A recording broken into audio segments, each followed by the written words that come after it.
The rain was a metronome, counting the seconds of a life measured in sterile heartbeats. It fell in perfectly vertical lines against the reinforced glass of Elian's habitation unit, each drop a ghost tapping to be let in.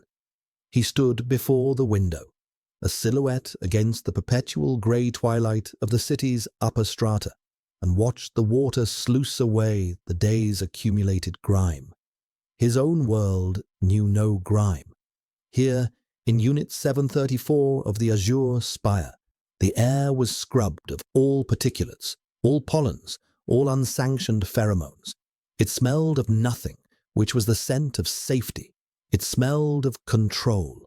His reflection stared back, a pale, hollowed-out thing of sharp angles and quiet exhaustion. The face was a mask of placid neutrality he had spent a decade perfecting. Below, the city sprawled, a latticework of light and shadow, a vast humming machine that had no place for him and yet owned every breath he took. He was not an asset. He was not an experiment. He was a citizen, integrated and reformed. The words were a catechism, a silent hum beneath the rhythm of the rain, a fragile shield against the memories that threatened to fracture his carefully constructed peace. He had his work, a quiet, meticulous occupation synthesizing neutral scent bases for the Ministry of Public Harmony. It was a cruel irony to give the one thing they had tried to burn out of him, his preternatural sense of smell, a purpose that served their agenda of olfactory silence. He built prisons of scentlessness, and in turn was granted this glass cage, a fair trade, a quiet life. He repeated the mantra, letting the lie settle into the marrow of his bones. He was safe. A sound, sharp and violent, shattered the evening's placid rhythm, not the distant, muted siren of a compliance unit or the soft whoosh of a transport gliding past on its magnetic track. This was a sound of impact, a brutal crunch of metal and plasteel, shockingly close. It was followed by a screech that scraped down Elian's spine, a sound of something heavy and broken dragging itself across the polished chrome of the exterior walkway. He froze, his body a column of ice. Unscheduled events were violations. The system was designed to eliminate them. His gaze flickered to the chrono on the wall. 21:47. The walkways were sterilized and sealed to all but automated maintenance drones after 21:22. No one should be out there. His heart, a sluggish, medicated thing, began to beat a frantic, unfamiliar tattoo against his ribs. He fought the urge to move, to look.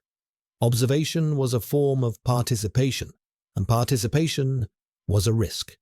He closed his eyes, focusing on the rain, on the sterile scent of his own recycled air. It is nothing. A maintenance drone malfunction. It will be collected. It does not concern you. But then came another sound, a soft, wet thud against his own front door. Elian's eyes snapped open. This was not a drone. This was organic. This was flesh and bone. Silence descended again, thick and suffocating, broken only by the steady, indifferent rain. He could feel it, a presence on the other side of that door, a disruption bleeding into his sealed world. Every instinct, honed by years of Pavlovian conditioning at the sanctuary, screamed at him to ignore it, to retreat to the inner room, increase the dosage of his evening regulators, and wait for the morning's clean slate. But something else, something older and more deeply buried, stirred within him. A flicker of a memory, a small hand in his, a terrified whimper in a white, echoing hall. The ghost of a duty he had failed once before. He was not that boy anymore. He was reformed. He was safe. Yet his feet carried him across the cool, seamless floor. his movements soundless. He reached the door, his hand hovering over the cool metal of the lock panel. He could feel the proximity of the thing outside, a subtle pressure against the reinforced plasteel, a low groan, a sound of pure, unadulterated pain seeped through the acoustic dampeners. It was a human sound, a dying sound. The system would collect it. The sanitizers would come, erase the biological signature, and restore order. That was the protocol. That was the promise. But they would not be gentle. They would not be kind. They would be efficient. Elian pressed his forehead against the cold door, the rain's rhythm a frantic pulse in his skull. To open the door was to invite chaos. To open the door was to shatter a decade of carefully constructed denial. To leave it closed was to become the very thing he hated, a silent, compliant cog in the machine that sterilized humanity. His fingers, trembling, brushed against the activation plate. The lock hissed, a soft, final exhalation of his old life. The door slid open into the rain-slicked dark. Lying in a heap on his sterile welcome mat was a man. He was large, dressed in dark, tactical gear that was ripped and smoking in places, soaked through with rain and something darker. Blood. A river of it pooled beneath him, stark and crimson against the pristine white of the walkway. His face was turned away, but Elian could see the tense line of his jaw, the grit of his teeth against an agony that should have rendered him unconscious. The air that rushed in was cold and wet, carrying the metallic tang of ozone from the nearby mag rails and the sharp, acrid scent of burned circuitry from the man's ruined gear. But beneath it all, there was something else, a scent that was faint, suppressed by injury and the rain, but undeniably present. It was warm and complex, like scorched cedar and storm-charged air. It was a scent of power, a scent of dominance. It was the scent of an alpha. Elian's breath hitched, a painful tearing thing in his chest. His own system, long dormant and chemically sedated, jolted with a terror that was purely biological. This was not just chaos. This was a predator at his door, a predator the system had taught him to fear above all else. The man groaned again, a guttural sound, and tried to push himself up, his arm trembling with the effort before collapsing. His head lolled to the side, and for a moment his eyes, dark and unfocused, met Elian's. There was no aggression in them, only a desperate, primal plea. Elian stood frozen in the doorway, the rain misting his face, the sterile world behind him, and the bleeding, chaotic world before him. The choice had already been made. With a surge of adrenaline that felt like poison and life all at once, he grabbed the stranger's arm and began to drag him inside. The weight of the man was immense, a dead, uncooperative anchor of muscle and bone. Elian's own frame was slight, built for precision, not power, and every inch he pulled the stranger into his apartment felt like tearing his own ligaments. The pristine white floor, a canvas of his controlled existence, was immediately smeared with a trail of blood and grimy rainwater. The sight sent a spike of pure panic through him, a visceral violation that was almost worse than the fear of the man himself.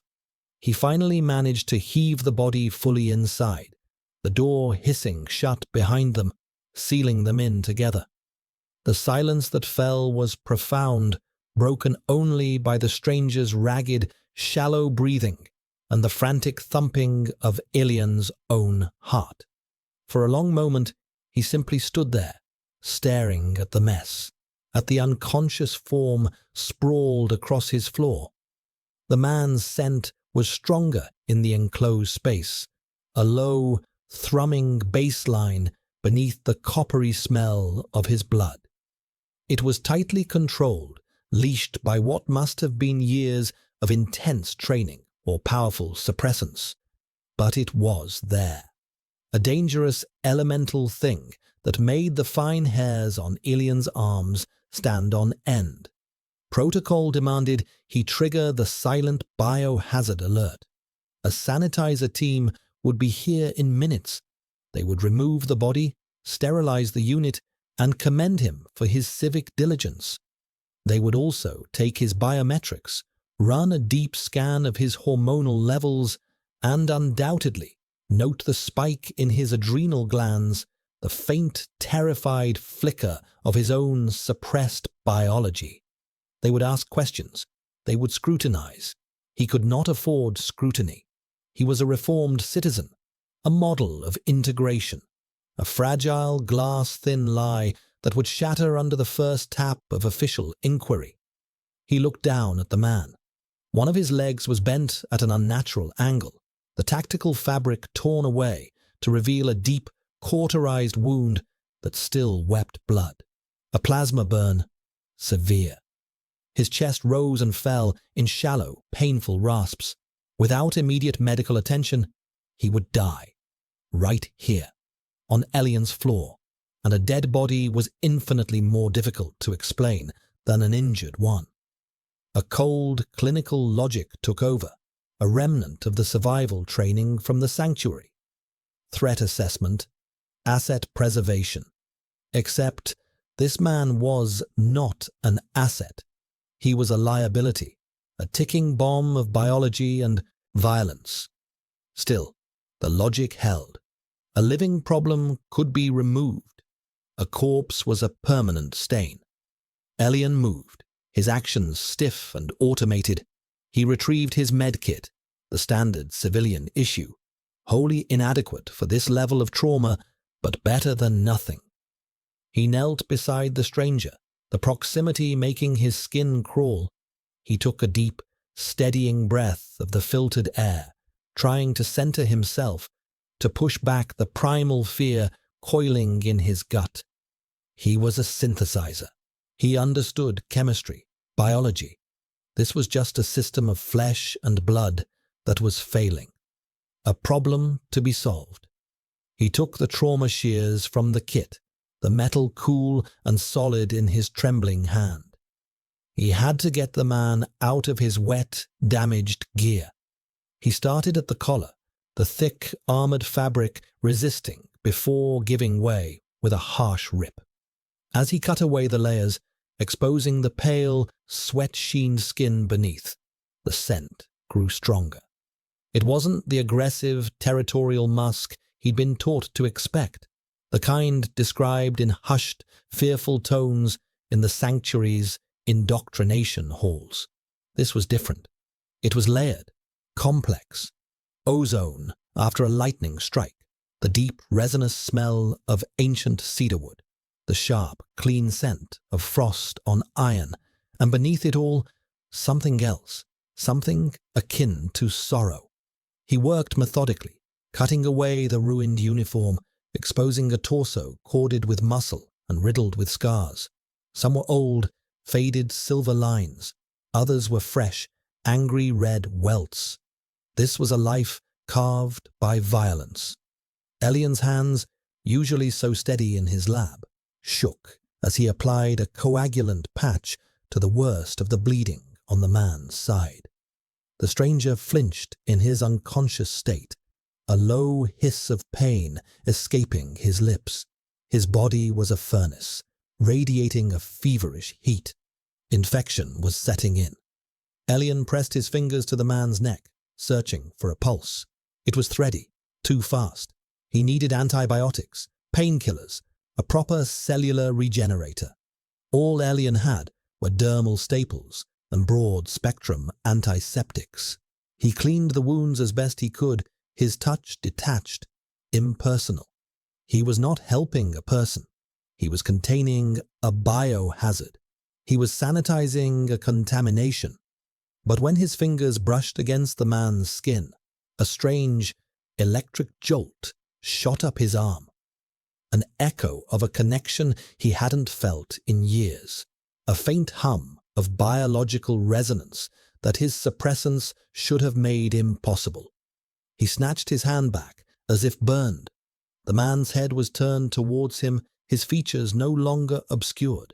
He was younger than Elian had expected, his face all sharp planes and stark angles, framed by dark, sweat-soaked hair. Even slack in unconsciousness, it was a face that held an immense, intimidating stillness. A predator's face, a soldier's face, an enforcer's face. The realization hit Elian with the force of a physical blow. The tactical gear, the plasma burns, the aura of disciplined violence. It all pointed to one thing. This was an agent of the Ministry, one of the alphas they bred and trained to hunt down and retire unregistered variants. People like him. People like he used to be. The air left Elian's lungs in a rush. He had just dragged his own executioner into his home. The medkit clattered from his numb fingers. He scrambled backwards, crab walking away from the body until his back hit the cold wall of his apartment. He stared at the man, at the monster he had just touched, cleaned, and patched up.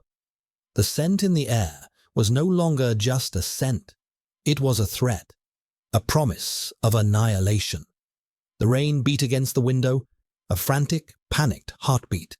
The sterile, safe world of Unit 734 had just become a cage, and he had willingly locked himself inside with the wolf. The stranger's fever broke just before dawn. One moment he was a still, burning weight on Elian's floor, and the next he was convulsing, a low, guttural moan tearing from his throat. His eyes flew open, but they were unfocused, glazed with pain and delirium. And then the scent hit.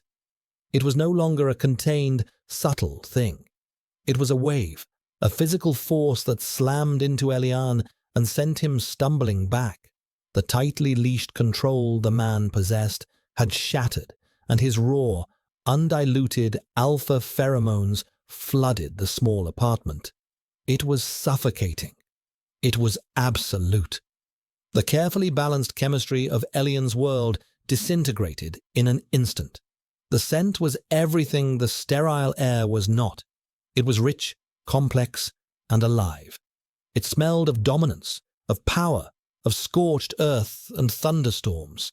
It was a scent that demanded submission, a biological command that bypassed reason and struck deep into the oldest, most reptilian part of his brain. Elian's own body betrayed him. The suppressants he took daily, the ones that kept his omega biology dormant and undetectable, were overwhelmed. A wave of heat washed through him, so intense it made him dizzy. His knees buckled, and he caught himself on the edge of his workstation, his knuckles white. The scent receptors in his sinuses, long muted, flared to life with agonizing sensitivity. He could taste the stranger's scent on his tongue, the bitterness of iron, the sharp tang of ozone, the dark sweetness of cedar. A deep, aching tremor started in his bones, a cellular memory of a self he had tried to kill. He was prey. He was cornered. His instincts screamed at him to run, to hide, to make himself small and invisible.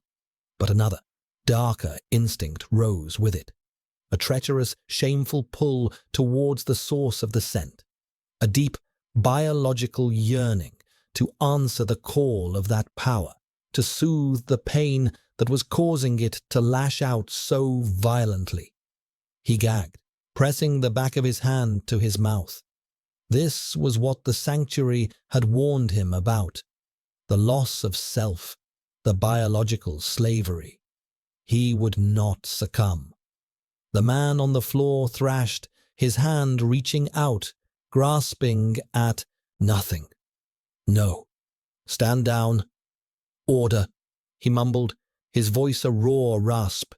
He was trapped in a nightmare, his fevered mind fighting a battle that was already over. His pain was broadcasting through his scent, each wave a fresh assault on Elian's senses. It was too much. Elian stumbled towards his medical supply cabinet, his movements clumsy, his thoughts splintering. He needed to neutralize the scent. He needed to regain control. His hands fumbled with the sterile packaging of a high-dose atmospheric neutralizer, a canister of chemical nothingness. Releasing it would scrub the air clean, but it would also trigger an alert in the building's environmental control system. An unscheduled atmospheric variance. An investigation. He was trapped. The man cried out again, a sharp, broken sound that cut through Elian's panic. It wasn't the sound of an enforcer. It was the sound of a wounded animal. Elian looked at him, truly looked at him, past the terrifying power of his scent.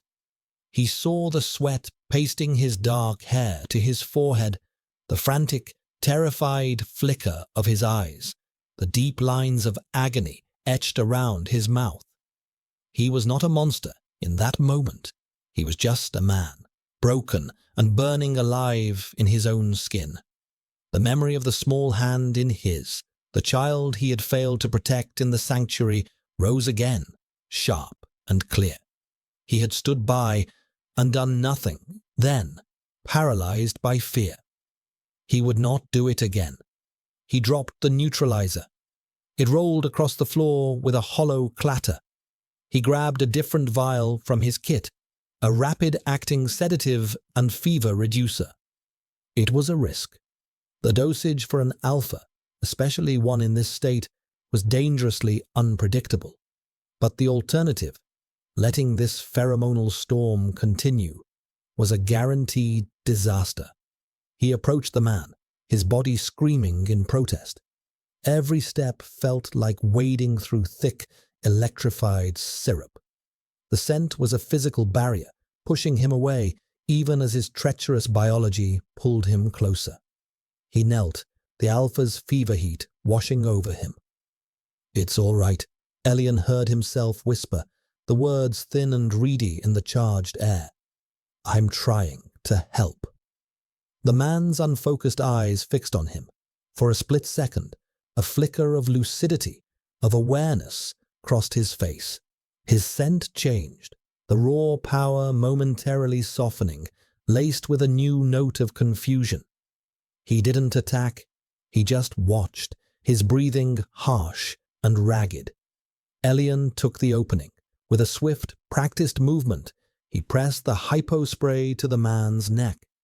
There was a sharp hiss as the sedative flooded his system. The man's body went rigid, a shudder passing through his powerful frame. His eyes rolled back, and with a final, shuddering exhale, he fell limp, sinking back into a deeper, medicated unconsciousness. The effect on the room was almost instantaneous. As the sedative took hold and the fever began to recede, the man's biological control started to reassert itself. The overwhelming flood of alpha pheromones subsided, receding from a tidal wave back to a contained, thrumming current. The air in the apartment thinned, became breathable again. Elian collapsed back, his own body shaking with the aftershocks of the experience. He was slick with a cold sweat, his regulated heartbeat still hammering against his ribs like a trapped bird. The treacherous heat in his veins slowly cooled, leaving behind a deep, resonant ache. He had survived. He had contained the threat. But something had been irrevocably broken. The careful seal on his own nature had been cracked open, and he had felt the thing inside him stir. The scent still lingered in the air, a ghost of its former power, woven into the very fabric of his sterile sanctuary. It was the scent of the storm that had just passed, and Elian knew, with a certainty that chilled him to the bone, that it was not over. The eye of the hurricane was now sleeping on his floor. The silence that followed was heavy, thick with the aftermath of the pheromonal storm. Elian sat on the floor, his back pressed against the cold metal of his workstation, and tried to regulate his breathing. In, out. A simple mechanical process that suddenly felt alien and difficult. His senses were raw, abraded. The scent of the antiseptic on his hands, the faint hum of the building's climate control, the texture of his own clothes against his skin. Everything was amplified, sharp-edged, and overwhelming. The alpha's scent, though now muted and tightly leashed by the sedative, had reawakened something in him, a sensory acuity he had spent years trying to dull. He felt exposed, stripped bare in his own home. He looked at the man, now deeply unconscious, his breathing slow and even. The fever had lessened, the flush receding from his skin. In sleep, the hard, violent lines of his face softened. He looked less like a predator and more like a broken soldier, but the danger he represented had not diminished. It had only become more complex. Elian's mind raced, replaying the last hour, the last day, the decision to open the door, the choice to treat him rather than report him, the terrifying, involuntary response of his own body. Each action was a step further away from the safety of compliance, a step deeper into a territory he had sworn never to enter again. He was compromised. If the ministry found this man here, they would not see a citizen helping an injured person. They would see a registered, reformed Omega harboring an unregistered rogue Alpha. They would see conspiracy. They would see failure. They would see a relapse. And the penalty for relapse was not reintegration. It was purification. A cold dread, familiar and profound, seeped into his bones. It was the same dread that had haunted the white halls and sterile dormitories of the sanctuary. He closed his eyes, and the bland, neutral grey of his apartment dissolved, replaced by a memory so vivid it was a visceral assault. He was a boy again, no older than 12. His designation was 817. He sat on a hard, white bench in a room that smelled of bleach and fear. His own scent, then, was something soft and uncertain, like rain on new leaves and shy night-blooming flowers, a scent they had labelled non-standard and problematic. Across from him, another boy, designation 702, was crying. 702's scent was bright and sharp, like citrus and sunlight, a joyful, defiant thing that the instructors were trying to extinguish. He had been caught sharing his food rations with a younger, weaker child, an act of unsanctioned bonding. The door slid open, and an instructor entered, a tall, gaunt woman with eyes like chips of ice. She held a silver hypospray. "Designation 702, she said, her voice devoid of all inflection. "Your pheromonal output remains outside acceptable parameters. Your emotional responses are unregulated. This requires correction."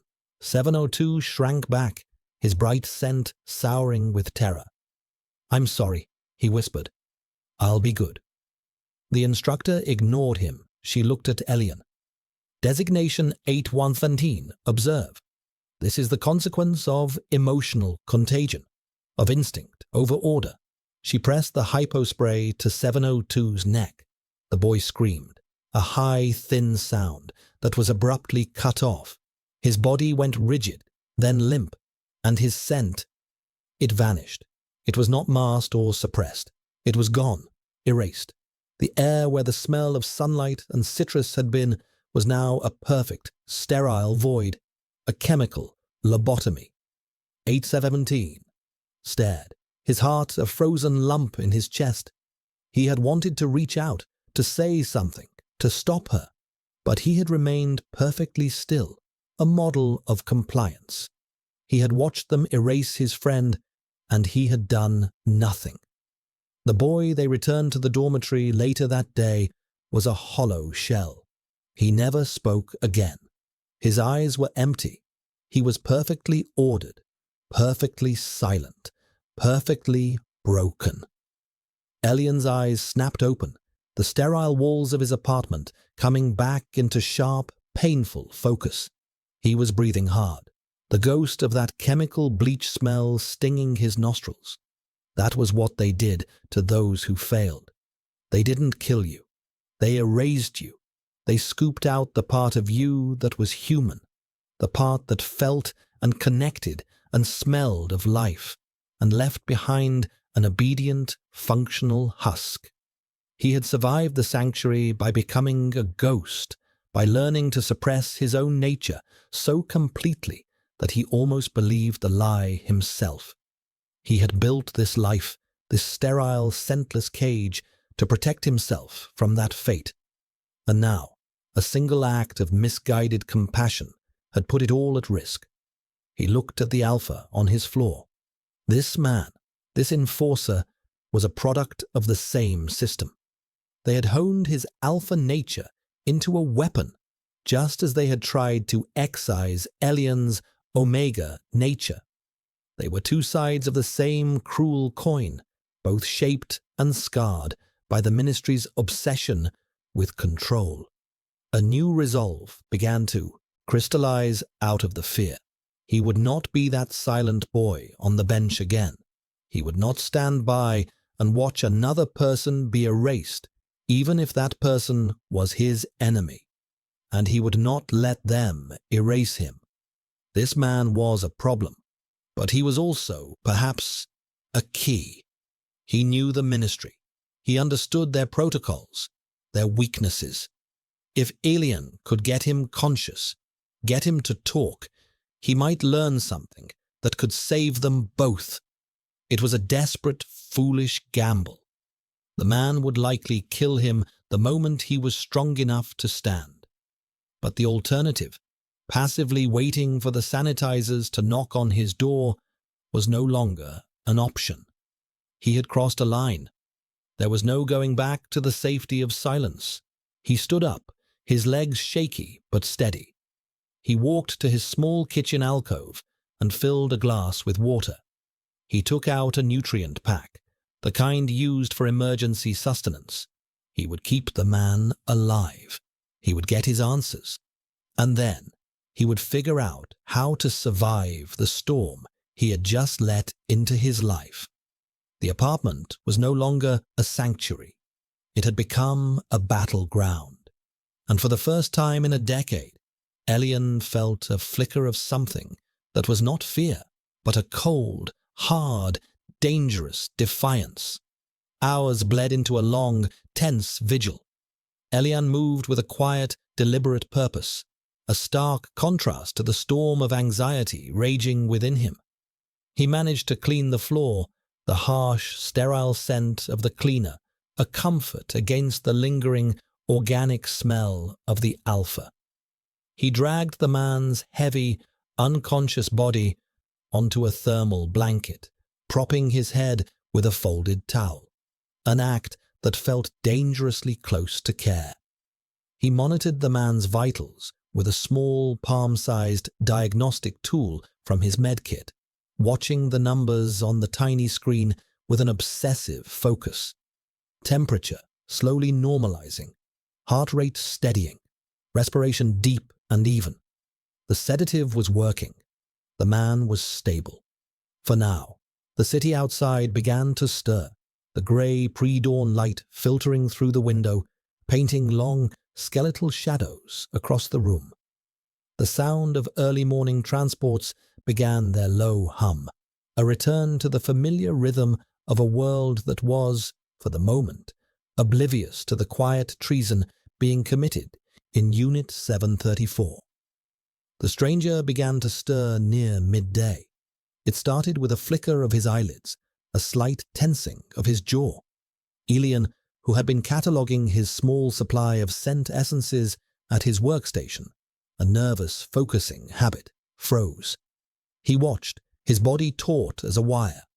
The man's eyes opened. They were no longer glazed with fever, but were sharp, intelligent, and startlingly clear. They were the color of slate, dark and hard. They swept the room in a single, efficient glance, taking in the sterile environment, the window overlooking the city, and finally, settling on Elian. There was no confusion in that gaze, only a cold, unnerving assessment. It was the look of a hunter waking up in a strange den, immediately identifying the other occupant as a potential threat. Elian's breath caught in his throat. "Where am I?" The man's voice was a low rasp, rough from disuse and pain, but it held an undeniable undercurrent of command. Elian's training, the ingrained deference to a dominant presence, made him want to lower his eyes, to make himself smaller. He fought it, forcing himself to meet that slate-gray gaze. "My apartment, Unit 734, Azure Spire." His own voice was steady, clinical. He would not show fear. Fear was a tell. Fear was a vulnerability. The man absorbed this information, his eyes narrowing slightly. He tried to push himself up, a sharp hiss of pain cutting him off as he put weight on his injured side.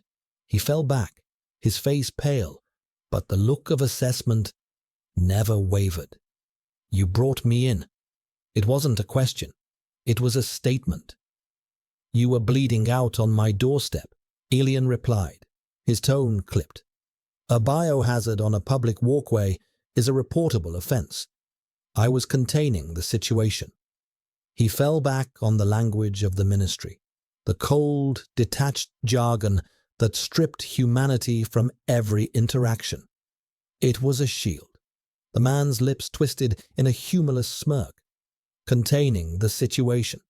He grunted, shifting his weight. "You're an Omega." Again, not a question. The statement hung in the air between them, charged and dangerous. Elian felt a cold knot form in his stomach. He had been so careful. His suppressants were military grade, his scent signature legally classified as neutralized. "My designation is citizen," he said, his voice tight. The man's gaze sharpened, a flicker of something unreadable in their depths. "Your suppressants are failing," he stated, his voice dropping lower.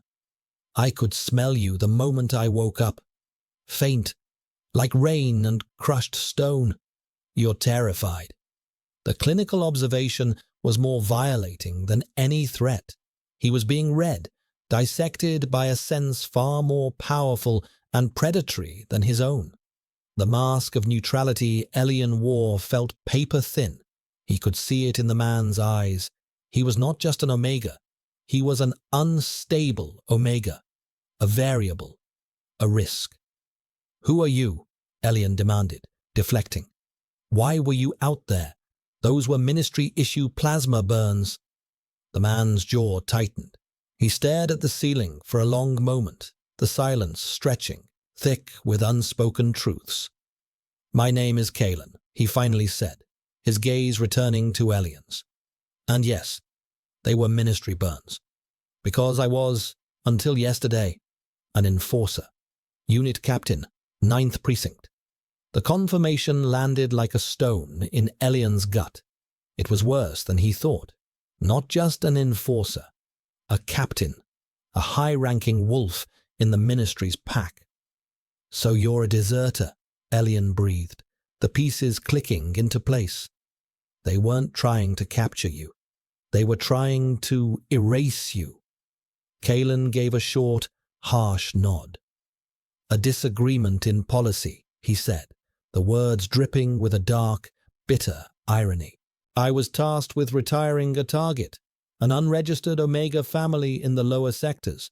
The target included 2 children. He paused, his eyes losing focus for a second, seeing something Elian couldn't.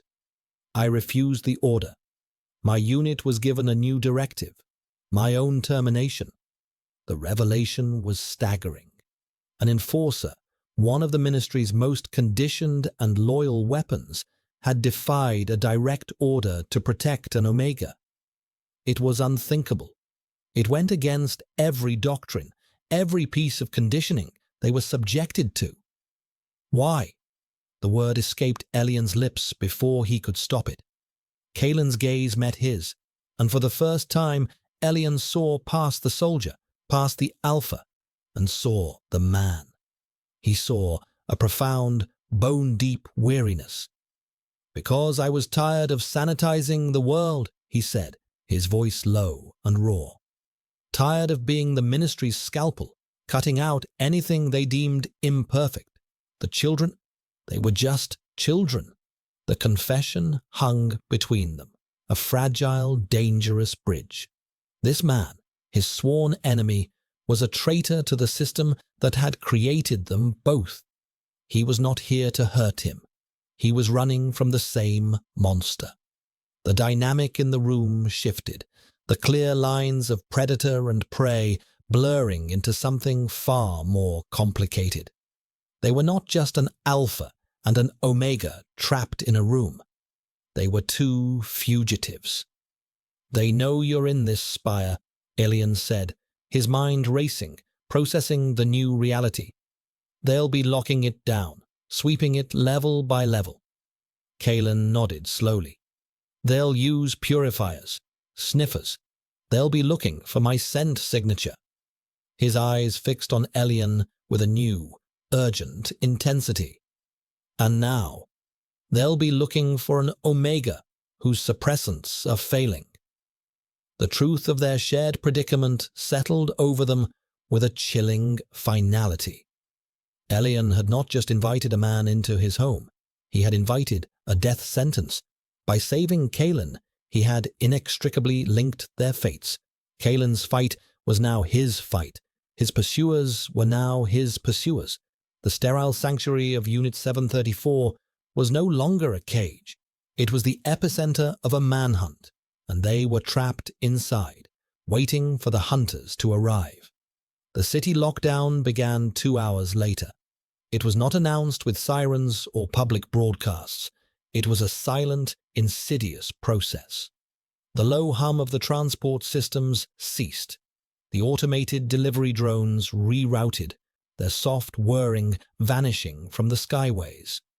A new kind of silence descended, the heavy, watchful silence of a city holding its breath. Elian saw it in the way the light outside changed, no longer reflecting the constant motion of traffic. He felt it in the subtle shift in the air pressure as the spire's external atmospheric vents were sealed. They were entombed. Kalen, propped up against the wall now, watched the changes with a grim, knowing stillness. He had seen this protocol before, but from the other side. "They're establishing a perimeter," he said, his voice a low rumble. "Sealing the exits, floor by floor. Then the sweep teams will start at the top and bottom, converging in the middle." "We're on a middle floor," Elian stated, the obvious conclusion hanging unspoken between them. They were directly in the path of the closing net. The initial adrenaline had faded, replaced by a strange, hyper-aware calm. The shared threat had forged a fragile, unspoken truce. They were no longer just an alpha and an omega. They were two strategists in a desperate game, their prison cell their only board. Elian found himself moving with a newfound purpose. He brought Kalen a nutrient pack and a bottle of water. Kalen took them with a quiet nod of thanks, his movements slow and pained. As he ate, Elian took the opportunity to properly examine his wounds in the better light of day. "Your bandages need changing," Elian said, his tone returning to the clinical detachment that was his only defense against the intimacy of the task. Kalen simply nodded, pulling the torn fabric of his undershirt away from the plasma burn on his side. Elian knelt before him, his medkit open on the floor. The proximity was unnerving. He could feel the heat radiating from Kalen's body, could smell the scent of him, no longer a terrifying storm, but a low, steady presence. It was still there, the cedar and the ozone, but now that his fear had subsided, he could detect other notes, the metallic tang of blood, the sharp scent of his own antiseptic, and something else, something deeper, the scent of pain, yes, but also of a resolute, unyielding will. It was the smell of a mountain enduring a storm. Elian's hands were steady as he peeled away the old, blood-soaked dressing. The wound was angry and red, but the coagulant had held. There was no fresh bleeding. He cleaned it with an antiseptic wipe, his touch light and efficient. Kalen flinched, a sharp intake of breath, but otherwise remained perfectly still. His eyes closed. "You were a medic," Kalen stated, his voice quiet. Elian paused, his fingers hovering over the wound. "They trained us in basic field medicine at the sanctuary," he replied, his voice tight. "So we could be useful. So we could patch up the guards if one of us acted out." The memory was bitter on his tongue. He had learned to stitch and set bones on the bodies of Omegas who had been disciplined, their whimpers the soundtrack to his lessons. "Useful assets," Kalen murmured, a profound bitterness in his own voice. "That's all anyone is to them. A tool for a purpose. When the tool breaks or refuses, they discard it." He opened his eyes, his slate-grey gaze locking onto Elian's. "What was your purpose before this?" The question was direct, personal, more personal than anything Elian had been asked in a decade. He hesitated, then found himself answering. "I was a perfumer," he said, the word feeling strange and foreign in his mouth. "A scent smith. I worked with natural essences. Before the harmony mandates banned them, they said my work encouraged olfactory deviancy and emotional instability." Kalen's expression was unreadable. "They take what is most essential to a person and either twist it into a weapon or erase it completely." He looked at Elian's hands, at the deft, gentle way they worked. "They tried to erase you, and you used your training to save one of them." The irony was not lost on either of them. Elian finished applying the new dressing, his fingers taping it securely in place. The contact was purely medical, yet a strange warmth spread from his fingertips, a faint echo of the biological resonance he had felt before. It wasn't frightening this time. It was just a connection, a shared frequency in the suffocating silence. He pulled back, creating a careful distance between them again. "Survival," Elian said, more to himself than to Kalen. "I did it for survival." "Did you?" Kalen challenged softly. "There was an alert panel by your door. One press and your problem would have been gone in 5 minutes. You chose not to press it." Elian had no answer for that. He began packing away his med kit, the small, precise movements, a way to avoid Kalen's searching gaze. He had told himself he was containing a biohazard, that he was acting out of self-preservation. But the truth, the one he had been avoiding, was more complicated. He had seen the plea in Kalen's eyes. He had heard the wounded animal in his groans. He had responded to a need, an instinct. Not the cowering, submissive instinct the sanctuary had tried to beat into him, but a different one, an instinct to protect, to heal. It was a terrifying, liberating thought. He was not just a cog. He was not just a victim. He was a person who had made a choice. He stood up, the med kit in his hand. "We need a plan," he said, his voice firm, changing the subject. "They will be here within hours. This apartment is a sterile box. There is nowhere to hide. Kalen looked around the minimalist space, his enforcer's eyes scanning for tactical weaknesses. Every cage has a flaw in its design, he said. We just have to find it. The truce had been solidified. They were no longer captive and captor. They were partners in a desperate rebellion, two broken pieces of the same machine, now working together to dismantle it before it crushed them both. The first sign of the sweep team's approach was not a sound, but a scent. It was a thin, sterile odor that crept under the door and through the sealed ventilation system, a harbinger of their advance. It was the smell of the purifiers. Elian recognized it instantly. It was the scent of the sanctuary's infirmary, the smell of correction day. A sharp, chemical smell designed to neutralize all other odors, to bleach the very air of life. It was the smell of erasure. A visceral, paralyzing terror seized him.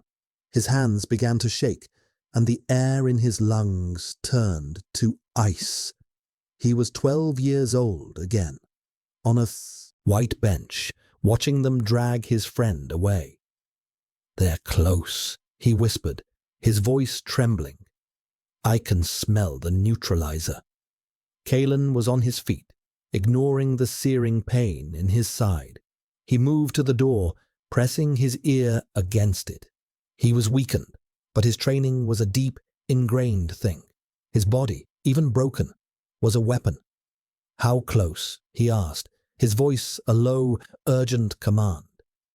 3, maybe 4 floors below, Elian breathed, his heightened senses a curse and a tool all at once. "They're moving systematically, clearing each level before ascending." Panic was a useless, indulgent emotion. He had to think. He had to be the clinical synthesizer, the boy who survived by being smarter, quieter, more observant than anyone else. "Your scent," Elian said, his mind latching onto the most immediate problem. "Even with the neutralizer in the air, a purifier's sensors will pick up on your signature. It's too strong. We need to mask it." Kalen looked at him, a flicker of surprise in his eyes. "With what? This place smells like a laboratory." Elian's gaze flew to his workstation, to the rows of small dark glass vials, his collection, the last remnants of his old life, essences he had synthesized from memory, petrichor, the scent of earth after rain, geosmin, the smell of wet soil, hints of pine resin, of decaying leaves, of night-blooming jasmine, scents of the real world, the world outside the city's sterile dome. They were illegal. Possessing them was a Class B infraction. They were his art, his rebellion, his secret garden. With this, Elian said, a desperate, wild plan forming in his mind, he began pulling vials from their rack. "It won't hide you, not completely, but it might confuse them. Create enough olfactory noise to mask the specifics of your signature. Buy us time." Kalen watched him, his expression a mixture of doubt and grudging respect. "And your scent?" he asked. "The one you said was getting stronger." "Mine is subtle," Elian said, uncorking a vial of pure, concentrated vetiver, the earthy, smoky scent filling the air. "It will blend with these. Yours is the fire. Mine is the smoke. We hide the fire in the smoke." He worked quickly, opening vial after vial, creating a complex, layered cloud of scent in the small apartment. The sterile air was transformed. It became a phantom forest, a ghost of a world long since paved over. The rich, organic smells were a shocking violation of the apartment's purity, but they were also a shield. It was a desperate, insane strategy, fighting the ministry's chemical warfare with the illegal art of perfumery. Kalen moved to the window, peering through the rain-streaked glass at the walkway outside. They'll have thermal scanners, he muttered. They know the unit is occupied. The unit is registered to me, Elian countered, his hands moving with feverish speed. A compliant, reformed citizen. They won't expect resistance. They'll expect me to open the door and submit to inspection. And will you? Kaelin's question was soft, but it carried the weight of a final judgment. Elian paused, a vial of jasmine essence trembling in his hand. The scent was sweet, intoxicating, the memory of a garden his mother had tended before they were relocated, before she had faded into the system's grey anonymity. Would he open the door? Would he revert to the terrified boy on the bench, sacrificing another to save himself? He looked at Kaelin, at the man who had defied the system that had broken them both. He saw the pain Kaelin was trying to hide, the fierce, stubborn will to live. He saw a reflection of his own desperate yearning for freedom. No, Elian said, the word solid, heavy with a decade of unspoken rage. Not this time. He placed the final vial on the table. The air was thick, a tapestry of forbidden scents, a defiant garden growing in a concrete cell. The ventilation system, Kaelin said, his tactical mind kicking in. There has to be a manual access point, a maintenance shaft, something. Elian's mind raced through the schematics he had been forced to memorize upon being assigned the unit. There is, he said slowly. Behind the nutrient dispenser. It's a narrow duct for sanitation drones. It connects to the building's primary waste disposal chute. It wasn't an escape route. It was a garbage chute, filthy, dangerous, and leading down into the bowels of the city's underbelly. It was their only chance. They worked together, prying the panel off the wall.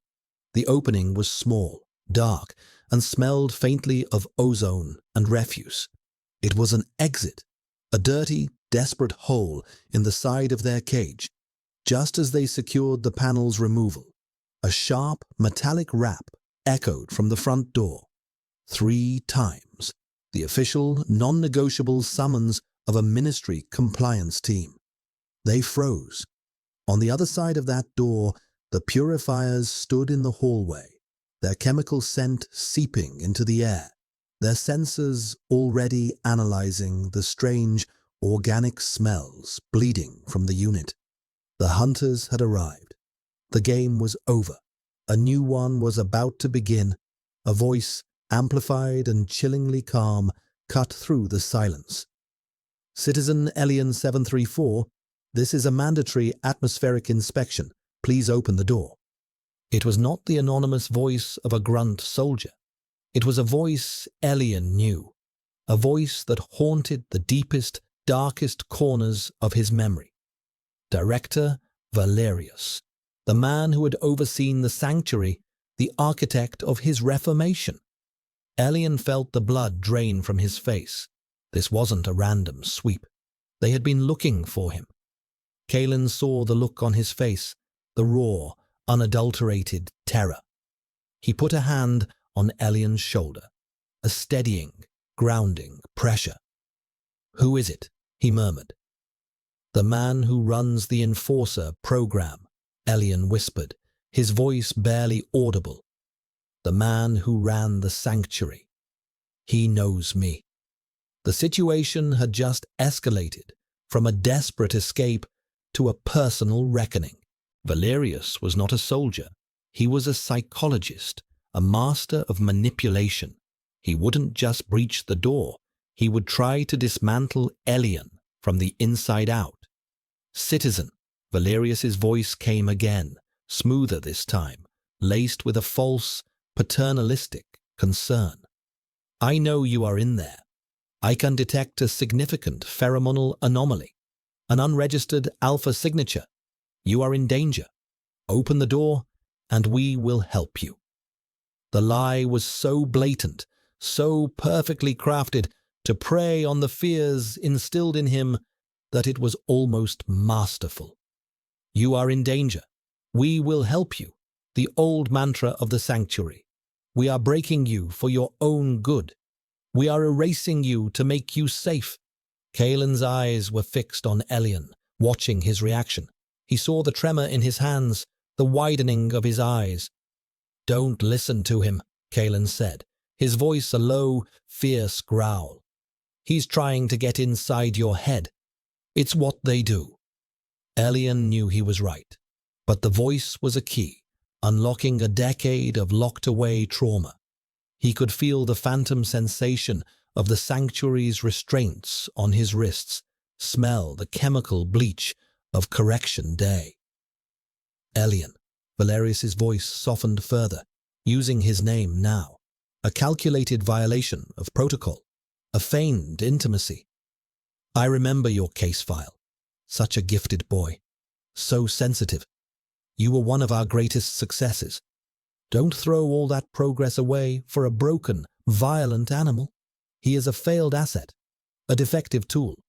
He will only bring you pain. Let us restore your peace. Let us bring you back to the harmony you worked so hard to achieve." Every word was a poisoned dart, aimed at the foundations of his fragile identity. A success, harmony, peace, the lies he had told himself for 10 years, now being wielded as a weapon against him. He felt his resolve cracking. The desire to just give in, to surrender to the inevitable, was a siren song. It would be so easy. Open the door. Let them take the alpha. Go back to his quiet, sterile, empty life. He looked at Kalen, at the man who had defied an order to save children, the man who called himself a defective tool. He saw the fierce blaze of defiance in his eyes, the absolute refusal to surrender. He was not just an alpha. He was a rebellion. And then Elian looked at his own hands, at the vials of forbidden scent still clutched in his fingers. His art. The part of himself he had kept hidden.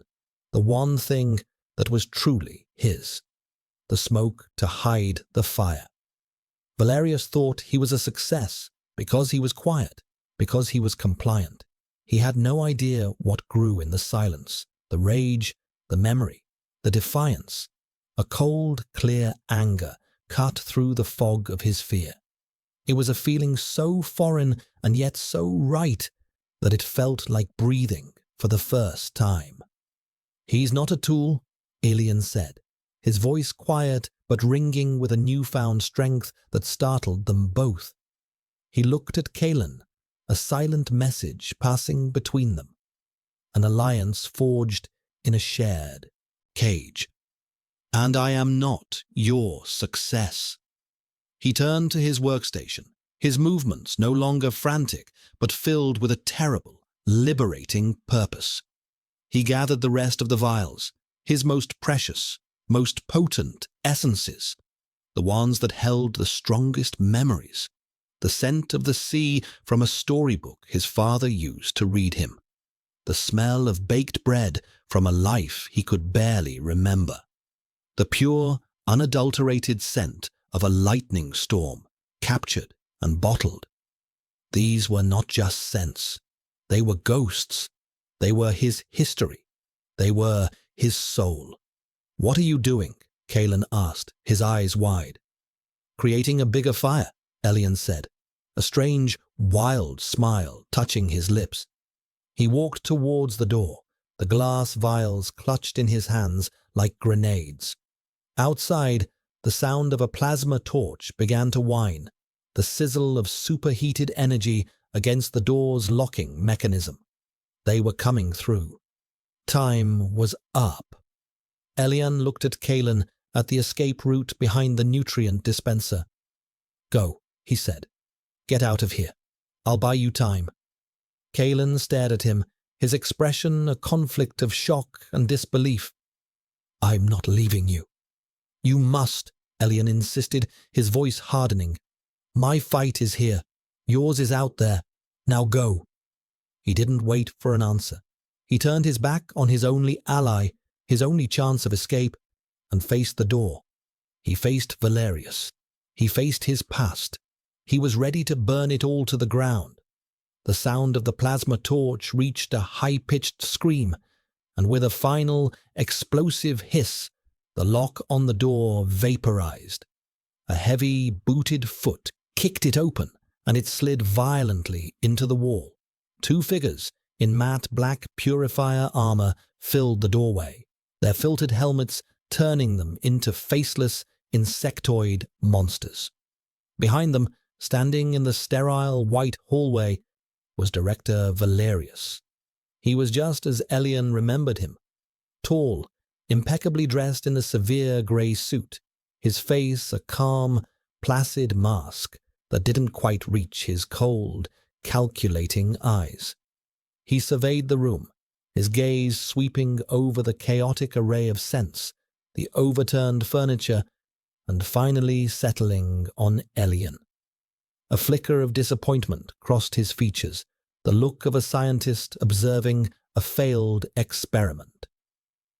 "Designation 817, Valerius said, his voice dripping with condescending pity. "Look at this mess. Such a regression.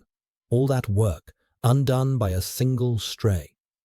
Elian stood his ground, the glass vials cool and solid in his hands. He could feel Kalen's presence behind him, a tense, coiled stillness. He hadn't left. The fool. The brave, stubborn fool. "My name is Elian," he said, his voice clear and steady. The act of speaking his own name to this man was a revolution in itself. Valerius's thin lips tightened almost imperceptibly. "Names are sentimental attachments, Elian. Designations are for clarity, for order, something you seem to have forgotten." He took a step into the room, the two purifiers flanking him. His eyes flickered towards the corner where Kalen stood, partially obscured by shadows. "And you, Captain," Valerius said, his voice hardening. "Your betrayal is as predictable as it is disappointing. You were my finest instrument, and you chose to break yourself on the altar of sentiment. For what? A family of vermin? For him?" He gestured dismissively at Elian. "An unstable, defective Omega, who should have been purified years ago." The insult, meant to break him, did the opposite. It fueled the cold fire in his chest. Defective. It was the word they used for anything they couldn't control, anything that was beautiful or wild or free. Kalen took a step forward, placing himself between Valerius and Elian. Even injured, his presence was formidable. His alpha scent, which he had kept tightly controlled, now rose, not in a chaotic storm, but as a low, deliberate growl. It was a scent of pure, undiluted protectiveness. "He is more human than you will ever be," Kalen snarled. Valerius laughed, a dry, humorless sound. "Humanity is a disease, a chaotic mess of unregulated emotions and pheromones. We are the cure. Now stand down, Captain. Don't make this more unpleasant than it needs to be." The purifiers raised their plasma rifles, the targeting lasers painting two small red dots on Kalen's chest. This was it. The final moment. The choice. Elian looked at Kalen's back, at the man who was willing to die for him, a stranger he had met less than a day ago. He thought of the boy in the sanctuary, designation 702, whose light they had extinguished. He thought of his mother, her scent of bread and lavender fading into the grey, scentless world of the ministry. He thought of a decade of silence, of fear, of being a ghost in his own life. No more. This was not a regression. This was a reclamation. With a defiant cry that was torn from the very depths of his soul, Elian threw the vials. They shattered on the floor at the purifier's feet. An explosion of scent, pure and overwhelming, erupted in the small room. Not just a cloud, but a sensory bomb. The rich, dark smell of the ocean, the sharp, clean scent of a thunderstorm, the sweet, cloying aroma of jasmine, and the earthy punch of wet soil, all hitting at once. It was the scent of a world Valerius had tried to erase, a chaotic, beautiful, living world, unleashed in his sterile, ordered space. The effect was instantaneous. The purifiers, their senses calibrated to detect single, specific pheromonal signatures in a sterile environment, were completely overwhelmed. Their helmets were designed to filter, not to process a complex, multi-layered olfactory assault. They staggered back, disoriented, their targeting lasers wavering. Valerius choked, his placid mask cracking as his own senses were violated by the organic, unregulated chaos. "What is this?" he gasped, his eyes watering. "This is my name," Elian said, his voice ringing with a power he never knew he possessed. In that moment of confusion, Kalen moved. He was not at full strength, but he was fast. He lunged forward, not at the armored purifiers, but at the control panel by the door. With a single, brutal smash of his fist, he shattered the console, shorting out the door mechanism and, more importantly, the localized communication relay. They were cut off. "The chute, now!" Kalen yelled, grabbing Elian's arm. He shoved him towards the open maintenance duct. Elian didn't hesitate. He scrambled into the narrow, dark opening. Kalen followed, pulling the damaged panel back into place behind them just as the purifiers recovered and opened fire, plasma bolts searing the wall where they had just been. They were inside, plunging into the darkness.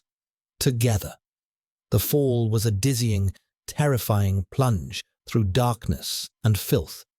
The sanitation chute was a vertical tunnel, slick with grime and condensation, the air thick with the smell of refuse and the city's underbelly.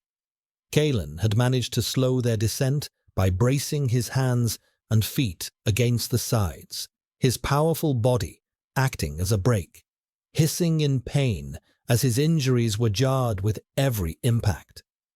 Elian was pressed against his back, his arms wrapped around Kalen's neck, his face buried in his shoulder. He could feel the tremors of pain running through the Alpha's body, could smell the sharp scent of his blood mingling with the cedar and ozone. They were a tangle of limbs and desperation, falling away from the sterile sky and into the forgotten depths. After an eternity, their descent slowed, and they slid out of the chute, landing in a heap on a pile of discarded industrial waste in a vast, cavernous chamber. The air here was thick, wet, and alive with 1,000 smells Elian had only ever synthesized from data points. The smell of rust and decay, of stagnant water, of fungus growing in the dark. It was overwhelming, but it was real. It was the smell of freedom.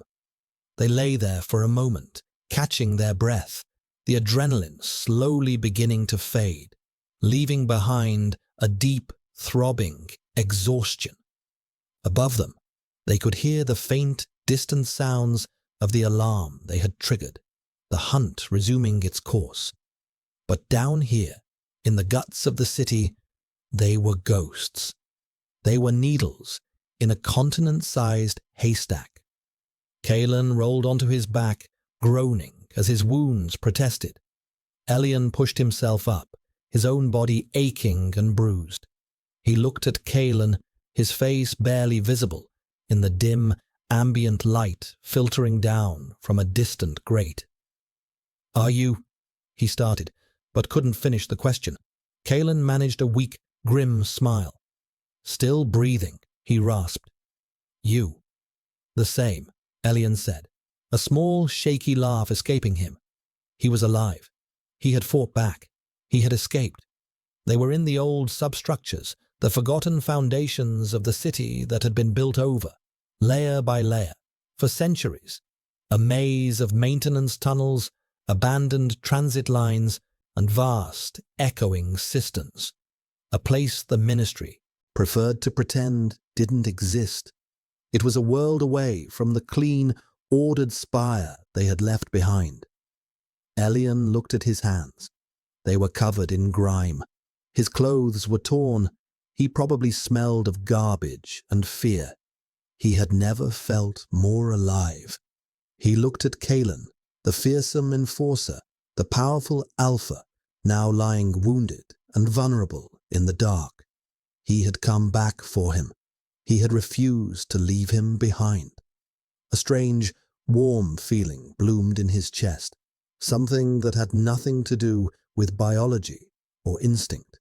It was a feeling of gratitude, of connection, of a bond forged not by pheromones, but by a shared choice, a shared defiance. "Thank you," Elian whispered, the words feeling inadequate. Kalen's eyes found his in the darkness. "You saved me first," he said, his voice quiet. What you did up there, with the sense, that was the bravest thing I've ever seen." Elian felt a flush of heat rise to his cheeks. He had always thought of his sensitivity, his art, as a weakness, a flaw to be hidden. But he had used it as a weapon. He had used the very thing they tried to beat out of him to win his freedom. He was not defective. He was powerful. The silence stretched between them, comfortable now, no longer filled with tension and mistrust. It was the silence of survivors, of co-conspirators. "What now?" Elian asked, looking around at the endless, daunting darkness. "Now," Kalen said, pushing himself into a sitting position with a grunt of pain. "We rest, we heal, and then we find a way out of this city, and we show them what their defective tools can really do." Dawn was a concept, not a reality, in the deep undercity, but after what felt like days of navigating dark, dripping tunnels, they saw it, a faint grey light filtering down a rusted service ladder. It was a way out. Kalen, leaning heavily on Elian, his wounds crudely redressed with strips of his own shirt, looked up at the light with a grim determination. The climb was agonizing, each rung a fresh wave of pain for Kalen, each step a test of Elian's own meager strength as he helped support the larger man's weight. But they climbed. Together. They emerged through a grate into a place Elian had only seen in archival footage. The outlands, the unregulated, overgrown wilderness that surrounded the domed, sterile city. The air was the first thing that hit him. It was cool and damp and so full of scents it made him dizzy. The smell of wet earth, of decaying leaves, of thousands of different plants and pollens. It was the chaotic, symphonic smell of life itself. The sky above was not the familiar, uniform grey of the city's projection, but a vast, bruised canvas of purple and orange as the real sun began its ascent. Rain from the night before clung to every surface, making the world glitter. Elian took a breath, a deep, shuddering gasp that filled his lungs with the wild, untamed air. It felt like the first real breath he had taken in his entire life. He could feel his own scent, the one Kalen had described as rain and crushed stone, beginning to stir within him, no longer suppressed, no longer a source of fear. It was quiet, hesitant, but it was his. Kalen stood beside him, his slate-grey eyes surveying the horizon, the city a distant, metallic scar behind them. His own scent was different out here. The sharp, violent edges were gone, softened by the damp air. The cedar and ozone were still there, but now they mingled with the smell of the earth, becoming something grounding, something that belonged to this world. They had made it. They were free, but they were also fugitives, with nothing but the torn clothes on their backs and a future that was a vast, terrifying, unknown. Elian looked at Kalen, at this stranger who had become his unlikely anchor in the storm. The man who was his opposite in every way, yet who understood the scars he carried because he bore his own. Kalen turned to look at him, a real small smile touching his lips for the first time. It transformed his harsh, angular face, revealing a warmth Elian had not expected. "So," Kalen said, his voice a low rumble in the quiet morning, "what does freedom smell like to a perfumer?" Elian thought for a moment, closing his eyes, letting the symphony of scents wash over him, the sharp, green smell of crushed ferns under their feet, the deep, loamy smell of the rich soil, the clean, crisp scent of the morning air, and beneath it all, the steady, grounding presence of the Alpha standing beside him. "It smells like potential," Elian said, opening his eyes to meet Kalen's gaze. "It smells like everything." Kalen reached out, his hand gently touching Elian's arm. The contact was electric, but not with fear or biological imperative. It was a simple, human touch, a promise of a shared path in the wilderness ahead. They were two broken souls, two defective tools who would refuse to be discarded. And as the sun rose over the edge of the world, they turned their backs on the city of sterile cages and walked side by side into the wild, uncertain, and beautiful chaos of their new beginning.